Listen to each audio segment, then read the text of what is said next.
విసురాలిగా వచ్చుచున్నాడు, భూలోకమంతా తెలుసుకుంటాడు. రవి కోర్తేశుడు రమ్యమైన దేవుడు, రారాజుగా వచ్చుచున్నాడు, యస్సురాజుగా వచ్చుచున్నాడు. భూలోకమంతా తెలుసుకుంటాడు.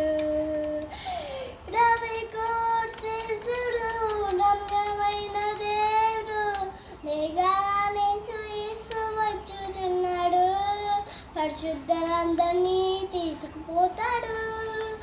లోకమంతా శ్రమకాలం, లోకమంతా శ్రమకాలం, విరువబడుట మహుఘోరం, యేసురాజుగా వచ్చుచున్నాడు, భూలోకమంతా తెలుసుకుంటాడు.